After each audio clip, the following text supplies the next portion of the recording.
Hello, my fellow trucketeers. Good morning for Sunday, which is today for you. Today for me is Friday. So I've not long. There it is. Not long finished work and dying to go have a shower. But I thought I'd do this for you because I'm going to be very busy this weekend. So we'll get this done out the way. So, hi, weekly debrief.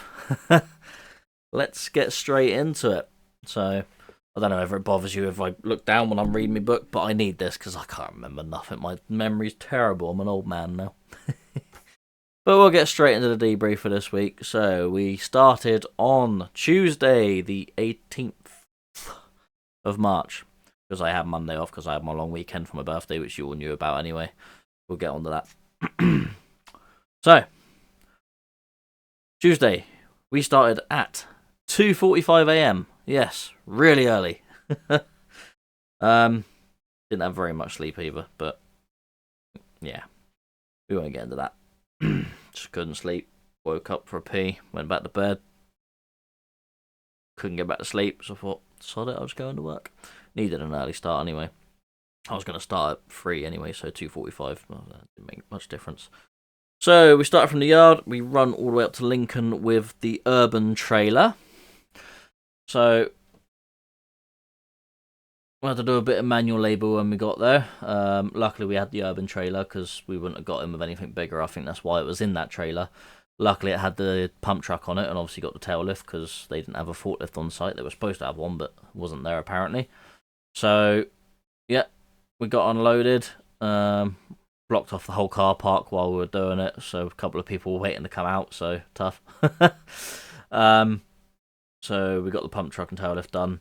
So once we got unloaded, we run from there to Doncaster to collect garden products or gravel, stones and various other bits for free drops.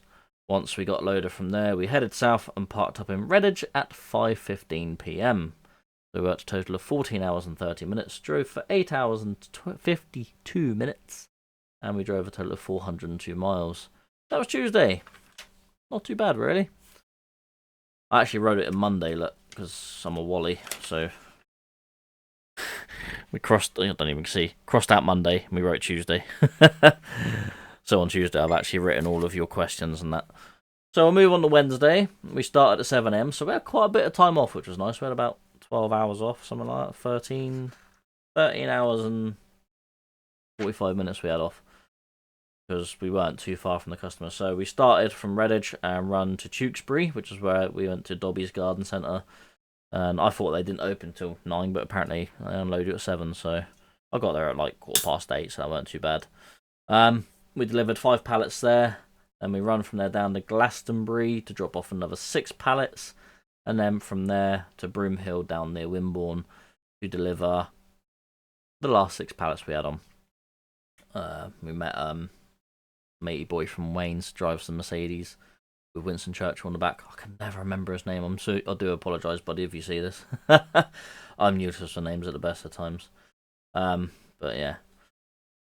So once we got them 6 pallets off, on the way there, the wheel arch actually fell off of the truck, so I had to stop and pick that up and put it in the back of the trailer. It was still on the truck, it was just broken and dragging on the wheel, so we had that to deal with. So chucked that in the back of the truck, went and done the last drop, and then after we got that last drop done, we then headed back to the yard, dropped that off to be fixed, and well, I didn't need it after that anyway. Collected another trailer from Gore Cross, and then we run from there to Clevedon, where we parked up for the night at 8 p.m. So we worked a total of 13 hours, pretty much on the button. Drove for 8 hours and 11 minutes, and we drove 330 miles. That was Wednesday. Thursday, started at 5:15 a.m. Run from Clevedon to Bala in Gwynedd in Wales.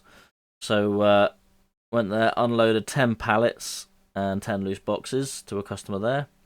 Once tipped, I noticed I had a big old gouge in my tyre. That obviously happened somewhere between Redditch and getting there because it wasn't there in the morning, and I did stop on the way up. Where did I stop? No, I stopped somewhere. But even then, I didn't notice anything. But I didn't really look around the truck because I stopped and lay by for half hour. So I didn't actually get out and have a walk around the truck. Otherwise I might have noticed it. But then it was on the other side of the truck and I didn't go around that side. Either way, I noticed it when I got to the customer. So luckily I rung up to get a tyre fitted. And they said, actually there's a garage literally just around the corner from you, like a 2-minute drive. They said, are you okay to drive there? I said, yeah, I'll be fine because the tyre's still inflated. So I went there, popped in there, got the tyre fitted in record time. And then once that was done, I headed up to Bolton to go get another 17 pallets off. And then from there, went to Skelmersdale to collect a load of steel work for Cornwall. Once that was on, headed south, and we parked up in Redditch again for the night at 8 PM. Worked a total of 14 hours and 45 minutes, drove for 9 hours and 44 minutes. And we drove a total of 431 miles. So we had quite a full-on day that day. Didn't help with the tyre, but I didn't really waste a lot of time in the grand scheme of things. If I had to wait for someone to come out and do the tyre, then I probably wouldn't have made Redditch that night. So we started Friday today at 6 AM. Run from Redditch to Fradden Solar Site in Cornwall. Then from there, once we got that off, run to Main Carns to load up blocks. And then from there, once that was on, we then headed to Roach or Victoria or whatever you want to call it to collect a clutch for one of our trucks. So picked that up on the way, then run all the way back to the yard, went to the workshop, dropped the clutch off, and then went and dropped the trailer off in the yard. Give the truck a quick blast over the jet wash. I didn't go too mad washing it because it was raining. And we finished at 6:45 PM. So today we done 12 hours 45 minutes. We drove a total of 7 hours 34 minutes. Sorry, scribblings on there. And we drove a total of 354 miles today. So yeah, for the 4-day week we worked a total of 55 hours. We drove 1,517 miles and we put 817.33 litres of diesel into the truck. So yeah, quite a bit. I would give you a figure for AdBlue, but we do that in the yard, so it doesn't really give you a count out of how much you put in. So yeah, 4 bars worth. That's what we put in usually. Whatever that equates to in litres. So yeah, we've had not too bad a week, to be fair. Obviously, it's my 3rd week in this new truck. And as you can see, my laptop's currently up there now, rendering a video for you. So you get a little sneak peek in the little window there, look. Not that you can actually see it. So that video is actually going to be released on the 21st of April, that's rendering right now. And then there's 3 other videos before. No, there's one video going to be 3 videos before that. They're all of the new truck, so there's plenty of content coming out with that. But yeah, obviously first video with the new truck is going to be on the 31st of March, so not long to wait at all. Right, let's get straight into viewers' questions. If you want to ask me a question, I will answer it for you for next week's video. It's your way of getting a shout out on my channel, I guess. So if you want to ask me a question on anything, doesn't have to be about trucking, could be about cars, could be about women, could be about my childhood, or it could be about trucks. Whatever you want to ask away, and I will answer it for you. There you are. We'll get on to the first question from David Beeston. You've actually asked me 2 questions this week, but we'll answer them both for you. What presents did I get? So yes, it was my birthday last weekend. What presents did I get? Elaine got me a couple of ornaments, which were door knockers, which are the door knockers from, it's funny, I done that when I said knockers. If you ever watched the film Labyrinth, you got the 2 door knockers that talk to each other. She got me a couple of them, which I'm going to put up in there at some point with my mishmash of junk I have in there. So that was cool. She got me some beard shaving stuff, and then she also bought me a Lego truck with a digger on it. No, I haven't took it off my list, so I can't show you. But I'm thinking about possibly building that Lego on a live stream at some point. So if you're interested in that, let me know. Say in the comments, and I'll build Lego. I don't know how long it's going to take. Hopefully not the 4 hours it did to do the wooden thing I done. I do have a train of that as well, which is much bigger. That'll take hours to do. Maybe I'll do that in a few streams. Yeah. What else did I get? One of the daughters got me Lauren and Dudley. So Dudley had a MetaQuest 2 VR headset, and he then bought himself a MetaQuest 3. So for my birthday, he actually gave me his MetaQuest 2 for my birthday. So I now have a VR headset, which is amazing. So I can walk around the kitchen and walk into things without realising, which is great fun. I'm actually going to use it on the racing sim at some point, so that's going to be good. Coral got me a box of Hawkston's cider, which is very nice. I had one drink of that the other day, which is I had one cider for my birthday. I know. Push the boat out. I'm not a big drinker. And then Leah and Jai got me a DVD, Jean-Claude Van Damme DVD, and it's got AWOL. I can't remember the 3 films that are on it, actually. 3 Van Damme films. So yeah, look forward to watching them. Do like the old 80s action. Yeah, my friend Jason come round with his Mrs. Vicky, and they got me a glass with 40 on it and 2 bottles of different ciders. So, yes, my mum and dad got me a powered ratchet, so that's going to be much easier rather than destroying my wrist trying to ratchet things on the car. So that's pretty good. What else did I get? Albert got me a little model car, which is of a hot dog car, apparently. So that's up in the... all my stuff's in the bedroom. I haven't seen it. I've been away all week, so I can't remember what I've got. Right. Second question you asked me is, what are the logistics regarding trailers and who owns them? The interest in, since 1 minute you have a Canes one, and next minute a WH Barley or whatever. Is there some agreement between companies, or is rental paid? So the WH Barley trailers we have 3 of them. WH Barley is a company that unfortunately went under, so obviously a lot of stuff went up for sale, so we bought 3 of their trailers. We have a new trailer at the moment which we've got, which is from a company called Web Distribution from Bristol. I think they've currently gone under as well, so we've purchased one of their old trailers. And eventually we'll write them with our own stuff. We do have new curtains in the yard for the Barley trailers ready to go. We just haven't had time to fit them, because it depends if the trailers are available when they're about to fit them, so when they're not loaded and stuff. So yeah, so a lot of the trailers we pull are our own, but we do pull other company trailers as well. So we pull trailers for R&R Transport, Nichols, and also JS Highfields. We sometimes use their trailers. It's just a case of sometimes we'll be in the area of our own trailer. They'll already have a trailer loaders for us and say you can take that, and then we'll leave our trailer for them to load up with something else, and then we'll take their trailer on. I think it's a case of, with using other companies' trailers, if you break it, you buy it. So if we have control of the trailer, if it has a puncture, we'll repair it. If we break something, we'll repair it. And then I think the same goes for them with our trailers. So if they have a puncture or whatever, then they repair it. So I think that's how it sort of works. It's just a case of, if you use someone else's trailer, look after it, and they'll look after yours. So I think that's pretty much how that goes. Question number 3 from Nick Castleton. Silly question. First of all, there's no such thing as a silly question. The only silly question is a question that's not been asked. So ask away, people, ask away.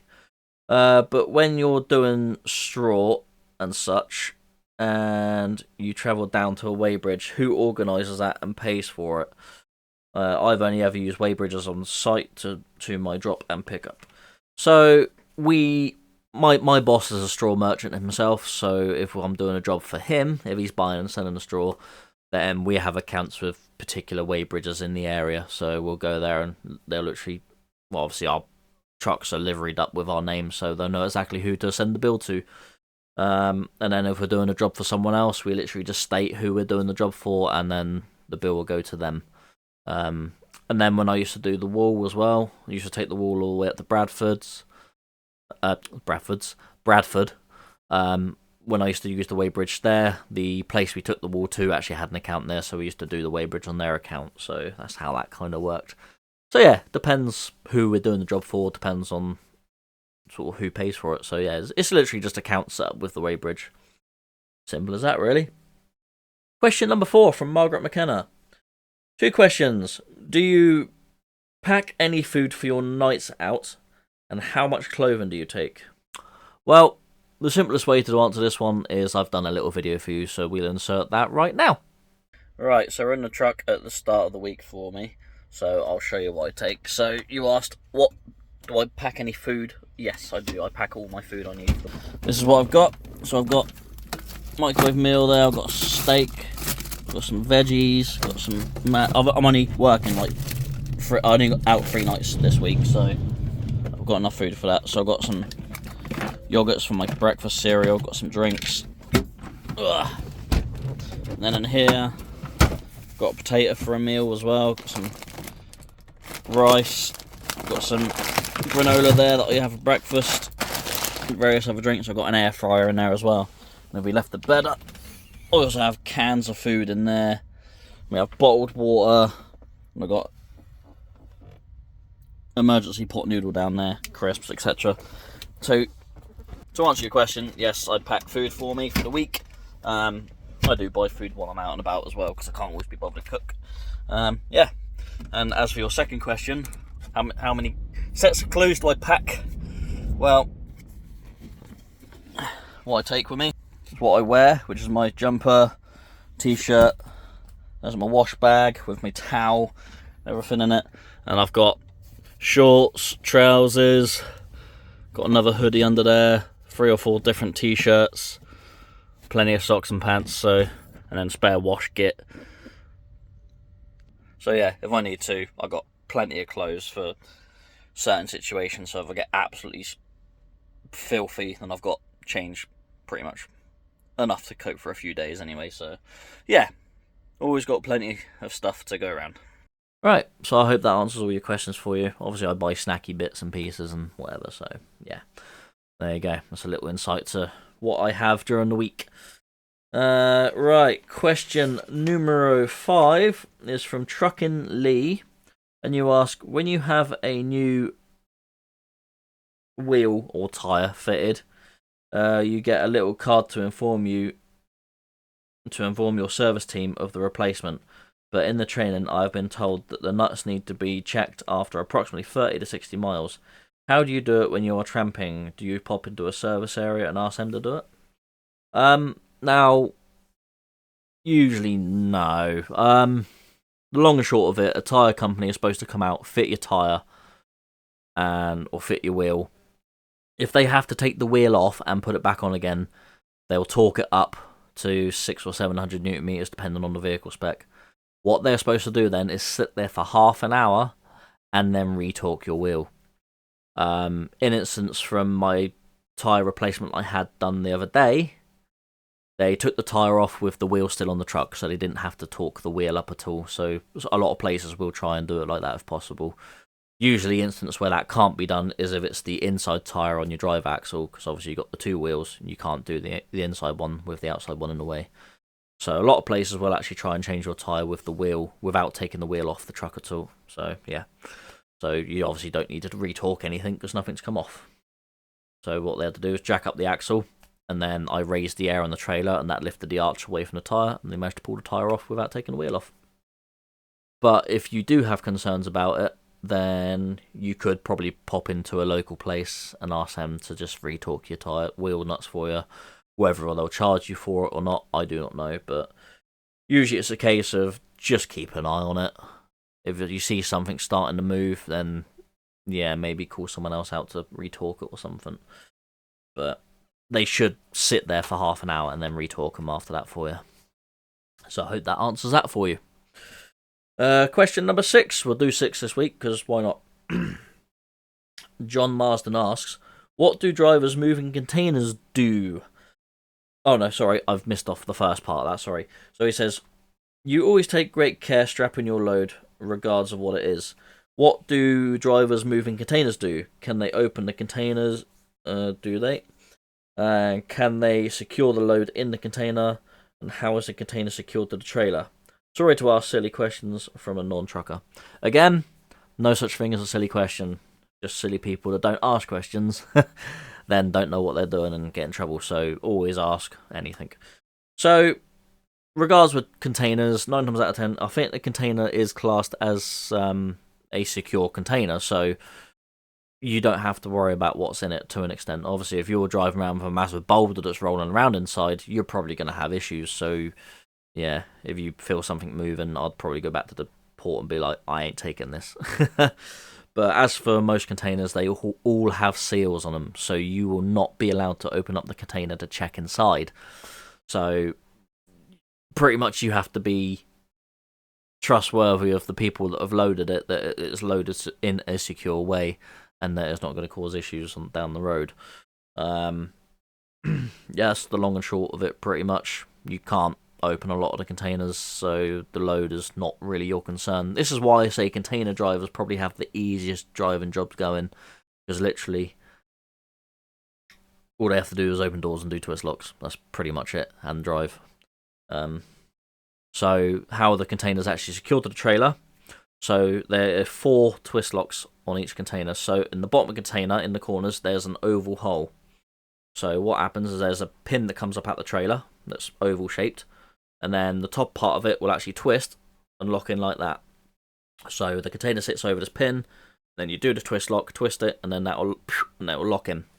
There's 1 on each corner, so 4 of them, and that's how the container's held onto the truck. That's literally it. Literally, the effort to hold a container on a trailer is that. That's it. That is literally it. Yeah, I hope that answers all your questions. Again, if you want me to answer a question next week and give you a shout out effectively, then ask away in the comments below on this video and I will answer them for you. Right, that took a little bit longer than expected, so we'll move on to Car of the Week. Yes, this one I saw quite early on Monday actually. So obviously the last few weeks we've been going on about Fords. It's always been about the old Fords, but last week and this week it's about the Hondas. Yes. So this week it was a Honda NSX. I don't think it was a Type R, I think it was a Type S, so it wasn't the fancy model, but it is still a Honda NSX. You do not see them very often at all. And fun fact, Rowan Atkinson, yes, Mr. Bean, he actually owns an NSX. I think his one's blue. Yeah, I think he's owned it for a long time actually. I'm pretty sure he still owns it. So yeah, Honda NSX, not a car you see very often around here at all. Right, we'll move on to the next little segment, which is Mayhem on the roads. Yes, so I'll put up a little video clip from my dash cam here. Very naughty driver from EV Cargo. Even though you have a 1.5 miles of warning, as we're approaching the M42 M5 split, we're heading north up the M5, and obviously lane 1 veers off round to the M42. Lane 2, you can either cut off to that or go straight on the M5, or then the other lanes will go straight up the M5. So he's decided, I'm in lane 1, I'm now going to cut across 2 lanes of the slip road to get back onto the M5 because I'm too lazy to go onto the next junction of the M42 to spin round and come back because I've made a mistake. I mean, we've all made mistakes. I've done the same thing on that exact junction, but coming the other way. So I've been going on the M42 and wanted to go M5 south, but I've been in the first lane and accidentally gone north. What I didn't do is cut across all the traffic to get onto the road I needed. What I did is I carried on my course, as you're supposed to do, up to the next junction, come off, turn around, come back. Took 5 minutes. And I think the way he was going would have taken 10 minutes. So he should have carried on the M42 to the next junction, spun round, and come back to the M5, not cut across like 2 lanes of a slip road. So yeah, I'm not impressed. That yeah, he needs to be telling off for that one. I think that was quite dangerous. Could have been quite bad. Yeah, so thoughts on that? Not very good, really, I'd say. It's same with people on roundabouts. If you're in the wrong lane, you don't just cut across people to make your correct lane. You either come off where you're at, spin round somewhere else, come back to the roundabout, or you, if you're on the inside, you carry on round the roundabout. You don't just cut across people. The standards of driving in this country are awful at the moment. They really are. I'm no angel, but I don't do things like that. And on to the final segment. Again, bit of a cop-out here. So, favourite comment of the week. Obviously, a lot of you all knew about my birthday. Well, a lot of you heard about my birthday, because, to be honest, it's not like I kept it quiet. I did sort of, oh, it's my birthday! So, I just want to say a massive thank you to each and every one of you for wishing me a happy birthday. It was a very good day. 40's not been that bad so far. So, yeah. So, thank you very much to each and every one of you that wished me a happy birthday. It's not like I kept it quiet, was it? So, yeah. Yeah, so very overwhelmed with the response from everyone. It was very nice to receive that from everyone. So, yeah, had a very good birthday. Very much enjoyed myself, yeah. Okay, so if you enjoyed this little video, obviously there'll be another one next week. Check out Monday's video. It's my last one in the old truck. Obviously, the videos in the new truck will be starting the following Monday on the 31st. So there's that. Well, I also have a review of a product coming up soon. Obviously, it's a product I think will be very suited for people in the same sort of industry as me, doing truck driving. It's something I think is very, very handy. Yeah, so keep your eye out for that. That'll hopefully be out in the next couple of weeks. Yeah. So if you like this, thumbs up, subscribe, share, like again, and subscribe. And if you're not subscribed, subscribe. If you are subscribed, stay subscribed. So, yeah. See you next week. Bye!